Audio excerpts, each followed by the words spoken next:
नमस्कार, मैं बालाजी और आज हम लोग कॉम्प्लेक्स नंबर के दूसरे पार्ट पर चल रहे हैं।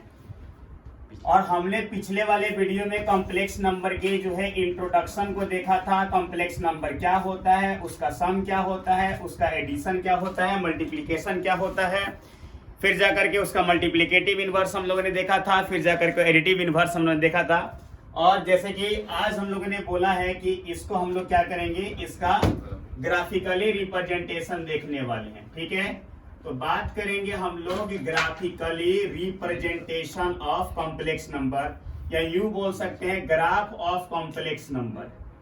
तो हम लोग यहाँ पर थोड़ा देखिएगा ध्यान से, बहुत ही आराम से। चैनल को आप लोग लाइक कीजिए और वो क्या बोलते हैं, कहने बड़ा अजीब लगता है हमको, सब्सक्राइब कीजिए। बोरिंग लगता है घंटा भी बजा दीजिएगा, ठीक है ना। तो ग्राफ ऑफ क्या हो जाएगा बाबू, कॉम्प्लेक्स नंबर की बात कर रहे हैं। तो देखिएगा, जैसे हम लोग एक कॉम्प्लेक्स नंबर जेड ले रहे हैं और यहाँ पर लिखते हैं x प्लस आई आयोटा। क्लियर है ना, कीजिएगा आयोटा y।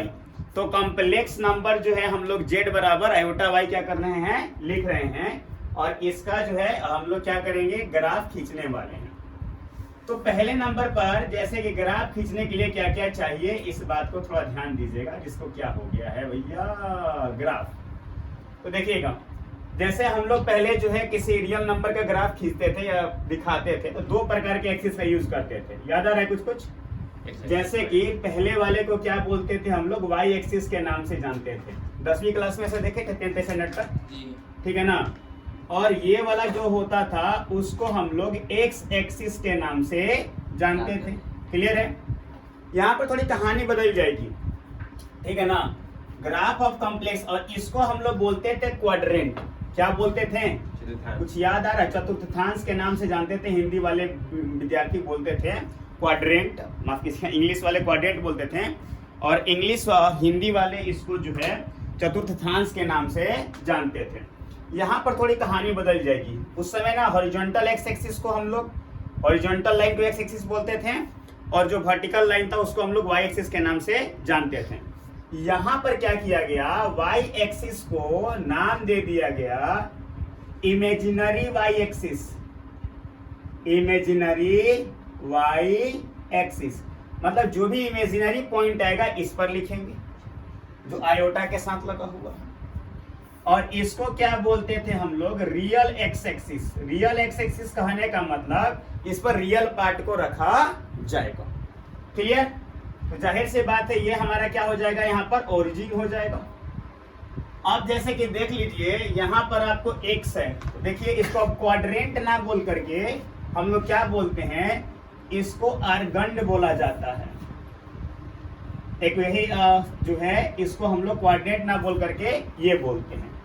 ठीक है, अब यहाँ पर चलते हैं अब आगे की ओर। वही कहानी रहेगा, यहाँ पर भी अपना प्लस प्लस रहेगा, यहाँ पर अपना क्या रहेगा, माइनस प्लस रहेगा, ये वाला माइनस माइनस रहेगा, और यहाँ पर अपना प्लस और माइनस रहेगा। ये सबको समझ में आता है, ठीक है। अब इस कहानी को थोड़ा ऐसे समझिए, कि हम लोगों को किसी कॉम्प्लेक्स नंबर को दिखाना है। जैसे एग्जाम्पल के तौर पर मान लीजिए कि हमें 3 + 4 आयोटा का ग्राफ दिखाना है। कैसे दिखाएंगे, 3 + 4 आयोटा का जो है ग्राफ कैसे दिखाएंगे? तो यहाँ पर इसको लिख लेते हैं, इसको थोड़ा छोटा करते हैं हम लोग। ये 0 0 हो गया। यहाँ पर मान लीजिए ये 1 है, ये क्या हो गया 2, यहाँ पर 3 4 5 और ये 6। ये -1 -2 -3 -4 -5। यहाँ पर ये हो जाएगा 1 2 3, और ये हो गया आपका 4, ये 5 और ये 6। फिर -1, फिर जाकर के -2 -3 -4 -5। स्केलिंग अपने अनुसार करते थे उस समय भी। तो ये वाला जो पार्ट है ये रियल पार्ट है, सबको पता है। ये वाला जो पार्ट है, चूंकि आयोटा के साथ जो है इसको इमेजिनरी पार्ट के नाम से जानते हैं, ठीक है ना। पिछले वाली वीडियो में हम उसके देखे थे। अब हम लोग को इसको ग्राफ पर दिखाना है। अब हम लोग इसको ग्राफ पर कैसे दिखाएंगे, थोड़ा सा इस बात का आप क्या करेंगे, ध्यान दीजिएगा। तो ये वाला रियल पार्ट है, यहाँ पर देखिएगा बाबू, ये वाला क्या है, रियल पार्ट है। तो रियल पार्ट में यहाँ पर क्या देख रहे हैं कि 3 है, और इमेजिनरी पार्ट में क्या है, पॉजिटिव 4 है, दोनों आकर के यहाँ पर मिलेगा। तो इसको हम लोग क्या लिखेंगे, 3 4, ठीक है ना। इसको क्या लिखेंगे हम लोग, 3 और 4 के नाम से जानेंगे। अब यहाँ पर क्या देखने को मिल रहा है, अब मान लीजिए कि हमको इस कॉम्प्लेक्स नंबर का रिप्रेजेंटेशन दिखाना है कि यहाँ पर मान लीजिए मैंने लिखा -5 प्लस 2i दिखाना है, इसका रिप्रेजेंटेशन दिखाना है। तो x में -5 और y में 2i, तो कहने का मतलब ये चीजें यहाँ पर आ जाएगी ना, x में -5 और y में 2। क्लियर। तो आपको अगर कोई भी कॉम्प्लेक्स नंबर का क्या दिखाना हो, रिप्रेजेंटेशन दिखाना हो, तो आप दिखा सकते हैं। जैसे कि मैं आपसे अगर ये बोल दूं कि आप z बराबर क्या दिखाइए, -2 प्लस 4 आयोटा दिखाइए, या -2 -4 आयोटा, ये कैसे दिखाएंगे भाई साहब, x में -2 यहाँ पर और y में ये वाला, देखो इमेजिनरी वाला इधर, रियल वाला इधर, यहाँ पर ये आपका यहाँ पर चला आएगा। क्लियर। अगर आपसे बोल दे कि z बराबर, अच्छा सॉरी, अगर मान लीजिए z बराबर आपको 6 बोल रहा है, तो आप कैसे दिखाएंगे, तो z बराबर 6 बोल रहा है तो इसको 6 plus 0 iota in the complex form में लिख सकते हैं।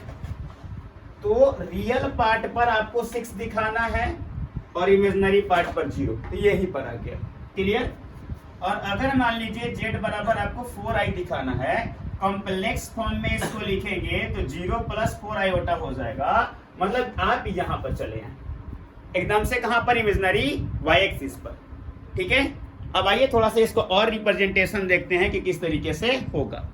इसके और रिप्रेजेंटेशन हम लोग देख रहे हैं किस तरीके से होगा। तो हम लोग को जेन्युइन ये काम नहीं करना है, हम लोग को काम क्या करना है कि हम लोग को एक फॉर्मूला फॉर्म में चलना है कि भाई साहब कैसे ये चीजें हो रही है। कॉम्प्लेक्स नंबर के ग्राफिकली रिप्रेजेंटेशन पर हम लोग आगे बढ़ रहे हैं। तो यहां पर हमारा क्या हो गया, ये हो गया हमारा imaginary y axis, imaginary y axis, और यहां पर ये क्या बोला जाएगा भाई साहब, रियल x एक्सिस। ठीक है ना, इसको क्या बोल रहे हैं, रियल x एक्सिस बोल रहे हैं।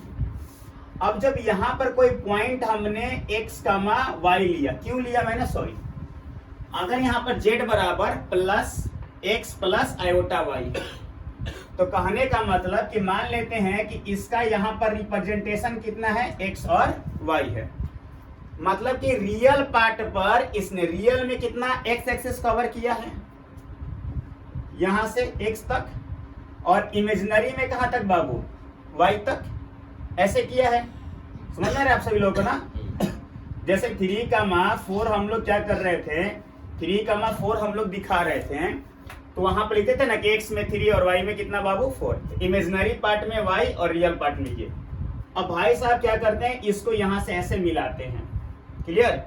अच्छा एक चीज और आप नोटिस कर लीजिएगा कि हमारा जो पॉइंट है, जैसे हम लोगों ने कॉम्प्लेक्स नंबर यहाँ पर लिखा z बराबर x प्लस आयोटा y, अगर हम यहाँ पर ऐसे लिख देते हैं कि z बराबर x माइनस आयोटा y लिख देते हैं, मान लो x माइनस आयोटा y, और ये क्या हो जाता है, पॉजिटिव, तो आप क्या करते हैं, x में पॉजिटिव आते हैं मान लेते हैं, और y में कहां आते बाबू, नीचे की ओर आते हैं। क्लियर है ना, प्लस माइनस, जैसा अभी अभी लिखे ना हम लोगों ने, z बराबर 3 प्लस 4 आयोटा, तो ये x और ये इमेजिनरी पार्ट, ये ध्यान देना।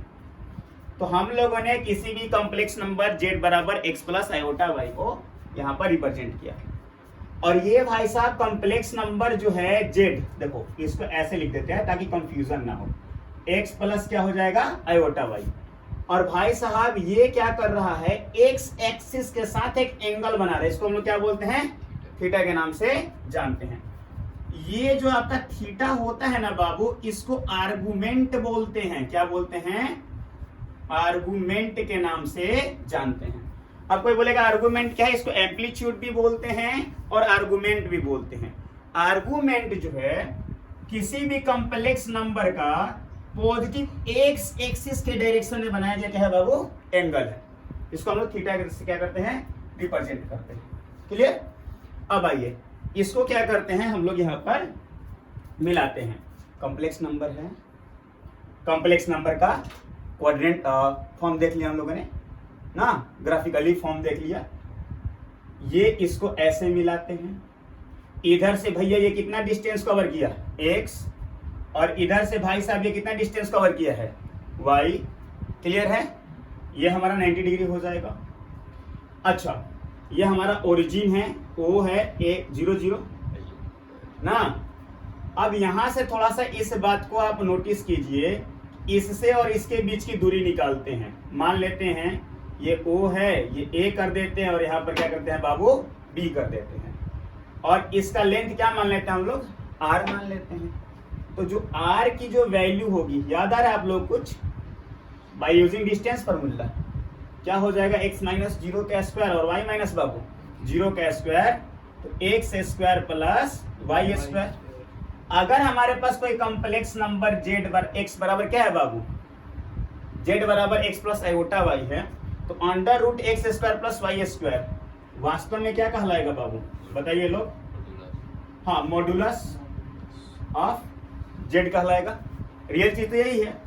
अब एक चीज देख लो, अगर हमसे कोई पूछे कि कॉस थीटा का मान बताइए, क्या होता है, ये थीटा है, ये परपेंडिकुलर, तो ये क्या हो गया जी, बेस। तो base by hypotenuse, base by hypotenuse. Previous classes में आप इसको पढ़े होंगे, X by R. Only X की वैल्यू क्या हो गई, आर कॉस थीटा। समझ रहे हैं ना। अगर हम लोग को क्या बोल दें, साइन थीटा बताओ, तो आप वाई बाई आर कीजिएगा, परपेंडिकुलर बाई बेस। यहां पर ध्यान दीजिए, छोड़िए बाकी बातों को। वाई बाई क्या हो गया बाबू, आर हो गया, और सिर्फ वाई के वैल्यू क्या हो गया जी, आर साइन थीटा हो गया। ये दो चीजों को नोटिस करते हैं, एक्स का मान आर कॉस थीटा और वाई का मान बाबू। तो कहने का मतलब कि जब x का मान हमें क्या मिल गया, थोड़ा नोटिस करो, r cos थीटा, और y का मान क्या मिल गया जी, r sin थीटा। अच्छा, ऐसे समझो कि मैं यहाँ पर कोई कॉम्प्लेक्स नंबर यहाँ पर 3,5 लिखता, मैं ना पॉइंट दे देता, मैं 3,5 पॉइंट देता, तो आप लोग कॉम्प्लेक्स नंबर कैसे लिखते हैं सर, 3 + 5 आयोटा लिखते हैं ना। जैसे यहाँ पर एक्स वाई लिखा है, तो आप क्या लिखते हैं, z बराबर x प्लस आई आयोटा। मान लीजिए कि मैं यहाँ पर आपको 4,2 देता, तो आप क्या लिखते हैं कि कॉम्प्लेक्स नंबर क्या हो जाता बाबू, 4 + 2 आयोटा। अगर मान लो कि मैंने तुमको दे दिया r cos थीटा और r sin थीटा, तब आप z बराबर क्या लिखोगे, बता सकते हैं, r cos थीटा ना जी, अब प्लस हाँ r sin थीटा, और उसके साथ क्या लगा देंगे, आई। क्लियर ना, r cos थीटा प्लस आई r sin theta. r common ले लेंगे बाबू, तो क्या बचेगा, cos थीटा प्लस आई sin थीटा बराबर z।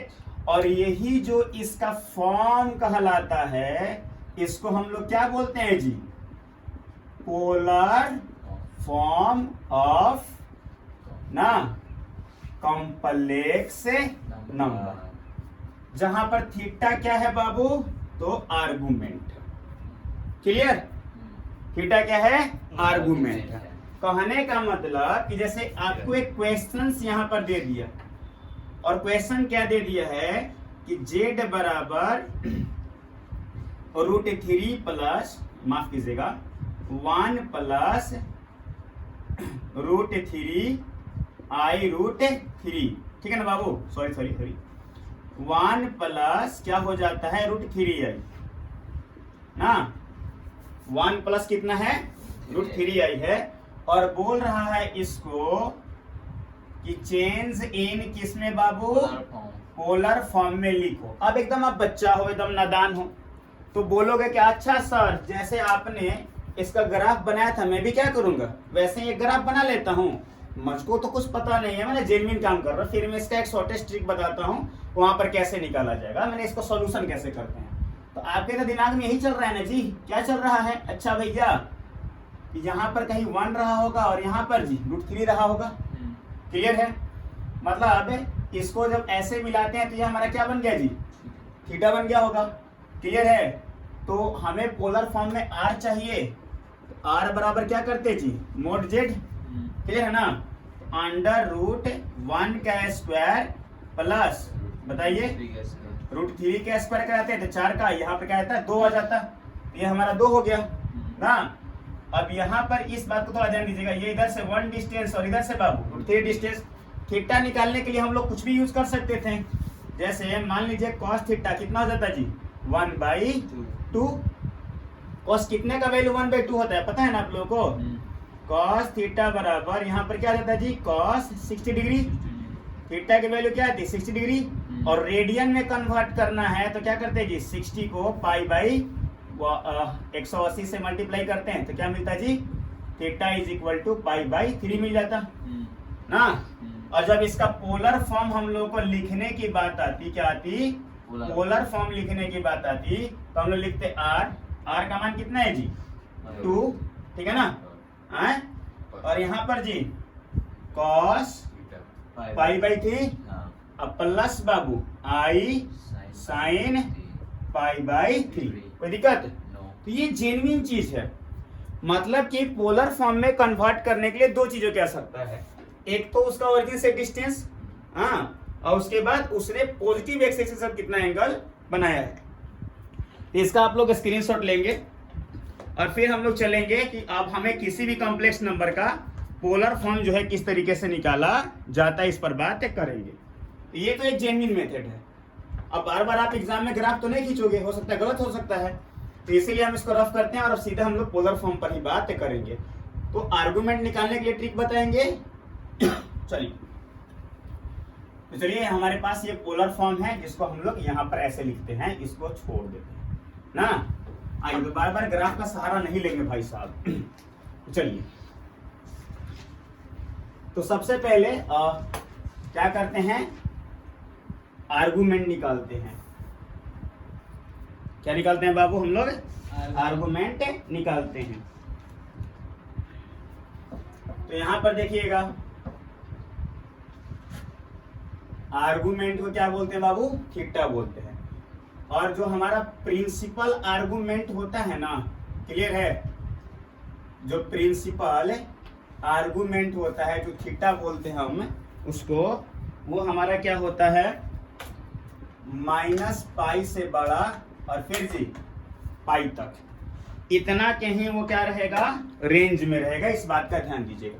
ये क्वेश्चंस पर चलते हैं, क्या बोल रहा है ध्यान से समझिएगा। ये हमारा जैसे क्वेश्चन है, बोल रहा है find the principal argument. Clear है बाबू? क्या निकालना हम लोग को? Find the principal argument of following Z. Z कहने का मतलब कि नीचे दिए गए कॉम्प्लेक्स नंबर का, आपको बाबू थोड़ा इधर ध्यान दीजिएगा लोग, फॉलोइंग कॉम्प्लेक्स नंबर का आर्गुमेंट निकालना है। तो पहले नंबर पर लिखा हुआ है 2, दूसरे नंबर पर लिखा गया है -3, तीसरे नंबर पर लिखा गया है 4 आयोटा, और चौथे नंबर पर लिखा गया है मान लेते हैं 3 आयोटा। इन सबका क्या करना है हम लोग को? आर्गुमेंट निकालना है। फिर जा करके तो ये प्योरली रियल है और ये क्या है बाबू? प्योरली इमेजिनरी है। बहुत ही आसान है। देखो इसको ना एकदम, मतलब इसमें रटने की जरूरत नहीं है। आप क्या करो, जैसे आप ऐसे बना लो, जैसे इसमें देखना, ध्यान से देखना, आपने ऐसे किया, इसको ऐसे किया, ये x प्योरली रियल है तो कहां पर पड़ेगा? ऐसे पड़ेगा। मतलब इसका जो वैल्यू आएगा x एक्सिस के साथ क्या करेगा जी, कितना एंगल बना रहा है, तो यहाँ पर थीटा की वैल्यू क्या हो जाएगा बाबू? 0। क्लियर? अब यहाँ पर देखो, इसका कंडीशन देखिएगा, -3 है तो ये कहाँ पड़ेगा? इधर। अब ये भाई साहब पॉजिटिव x एक्सिस के साथ कितना घूम गया जी? 180 घूम गया। तो यहाँ पर जो थीटा की वैल्यू हो जाएगी कितना होगा बाबू? पाई हो जाएगा, सीधे पाई हो जाएगा। क्लियर है? इसमें कोई दिक्कत नहीं है ना? ऐसे ना, ऐसे घूम गए। अच्छा, जिन लोगों को नहीं समझ आ रहा है, याद रखिएगा, पाई की वैल्यू 180 डिग्री होती है। पाई में 2 से भागा दिए तो 90 डिग्री, पाई में 3 से भागा दिए तो 60 डिग्री, पाई में 4 से डिवाइड किए तो 45 डिग्री, पाई में 6 से डिवाइड किए तो 30 डिग्री। पाई की वैल्यू ही क्या होती है? 180। ठीक है ना? अब आगे बढ़ते हैं। ये तो समझ आ गया ना? -3 है तो इधर हो गया। अब आ जाइए, अब ये 4 आई है, तो जब ये बाबू आपका 4i है तो 4 किधर पड़ेगा, यहाँ पर ना, पॉजिटिव की तरफ। तो भाई साहब ये कितना उठा इधर, थीटा की वैल्यू क्या होगी जी, π/2। क्लियर है। अब इन भाई साहब को देखिएगा, ये वाले चौथे नंबर को, एकदम आसान भाषा में, क्यों, क्योंकि आप पॉजिटिव एक्स के साथ कितना घूमे हो। तो यहाँ पर देखिएगा ये नीचे है ना बाबू, -3i, इधर घूमे हो ना, तो यहाँ पर जो थीटा की वैल्यू आएगी -π/2 आएगा। प्योरली रियल है, पॉजिटिव है, तो थीटा की वैल्यू क्या हो जाएगी, 0। प्योरली रियल है, नेगेटिव में है तो पाई। प्योरली इमेजिनरी है, पॉजिटिव है तो π/2, और नेगेटिव है तो -3π/2। अब कहानी यहाँ पर जमेगी, अब कहानी बाबू क्या होगी, यहाँ पर जमेगी कि किस तरीके से क्या करना हम लोग को। ये तो नॉर्मल था, इसको आप समझ जाइएगा, इसका स्क्रीनशॉट ले लीजिएगा, तो रटने कहीं पर जरूरत नहीं है, ये ग्राफ से इसको समझ गए। लेकिन अब देखो, अब जब हमको ये पूछ दिया, अब इसको रफ करते हैं और अब देखना, अब हमसे क्या पूछ रहा है, कहानी थोड़ा बदल देते हैं। अब हमसे पूछ रहा है कि 1 + √3i। दूसरा नंबर क्या पूछ रहा है बाबू, 1 -√3 माइनस क्या बाबू, आयोटा पूछ रहा है। थर्ड नंबर में आपसे क्या पूछ रहा है, -√3 अब प्लस कितना बाबू, 3, माफ कीजिएगा 1 आयोटा, मतलब ओनली आयोटा पूछ रहा है। और यहाँ पर 4 नंबर में क्या कर दिया है कि आपको दे दिया है -1 -√3 आयोटा। इन सब का क्या पूछ रहा है बताइए, इन सब को कर रहा है, तो बोलेंगे आप भैया पिछला वाला एक कॉन्सेप्ट लागू कर देते हैं ना, बार बार ग्राफ बनाएंगे, बार बार देखेंगे कि क्या कंडीशन है ना जी। तो देखिएगा इसको कैसे सॉल्व करेंगे, एक ऐसे इसको सॉल्व कर रहे हैं। तो यहाँ पर देखो क्या लिखते हैं, यहाँ पर गिवन लिखेंगे z = 1 + √3i है। x की वैल्यू कितनी है 1, यहाँ पर देखना बाबू लोग, y की वैल्यू कितना है जी √3। यहाँ पर अल्फा एज्यूम करेंगे, देखो क्या लिखेंगे, tan अल्फा बराबर आपका होता है mod y/x। अब ये अल्फा क्या है कुछ देर में समझ में आ जाएगा। tan अल्फा बराबर क्या हो गया बाबू, y/x।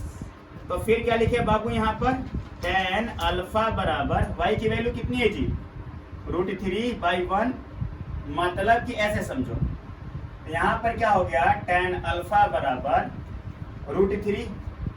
tan कितना का वैल्यू √3 होता है जी 60। tan 60, और 60 को क्या लिखेंगे बाबू हम लोग π/3। ये ट्रिगो वाले चैप्टर में अच्छे से देखेंगे। अल्फा की वैल्यू क्या है जी π/3। अब प्रिंसिपल हम लोग को क्या निकालना है जी, प्रिंसिपल आर्गुमेंट निकालना है। तो देखना, इसको रफ कर देना, हाँ इसका स्क्रीनशॉट लेकर रख लीजिएगा लोग। अब देखिएगा प्रिंसिपल आर्गुमेंट का कहानी, फर्स्ट क्वाड्रेंट में बोथ पॉजिटिव, सेकंड में माइनस प्लस, थर्ड में माइनस माइनस, फोर्थ में प्लस माइनस। तो थीटा जिसको आर्गुमेंट बोलते हैं, यहाँ पर क्या हो जाएगा जी अल्फा, यहाँ पर थीटा, इसको साफ साफ ऐसे लिख देते हैं, इसको हटाते हैं, ये तो समझते हैं आप लोग। यहाँ पर थीटा क्या हो जाएगा जी अल्फा, यहाँ पर थीटा क्या हो जाएगा बाबू पाई माइनस अल्फा, यहाँ पर थीटा क्या हो जाएगा जी अल्फा माइनस पाई, और यहाँ पर थीटा क्या हो जाएगा जी माइनस अल्फा। अब ये कैसे, अब बताओ, अब देखो ये दोनों कहां पर हैं बताइए। तो लिखेंगे सिंस x, y लाई इन कहां बाबू फर्स्ट में ना, अरे फर्स्ट उसमें कोऑर्डिनेट नहीं बोलते हैं, इन फर्स्ट अर्गेंड में है, ठीक है ना, उसको बोलते हैं ना हम लोग ARGA ऐसे करके। अब यहाँ पर देखिएगा लाई करता है इसमें, तो हमारा थीटा का वैल्यू ही क्या हो जाएगा बाबू अल्फा हो जाएगा, और ये अल्फा क्या हो जाएगा बाबू π/3 हो जाएगा। तो निकलेगा ना आर्गुमेंट, इसको स्क्रीनशॉट लीजिएगा। अब चलते हैं सेकंड वाले पर, ठीक है ना, मजा आ जाएगा। अब देखिएगा, अब सेकंड वाले में थोड़ी कहानी अलग है। फिर से देखो अब सेकंड वाले को इस कलर से बनाते हैं।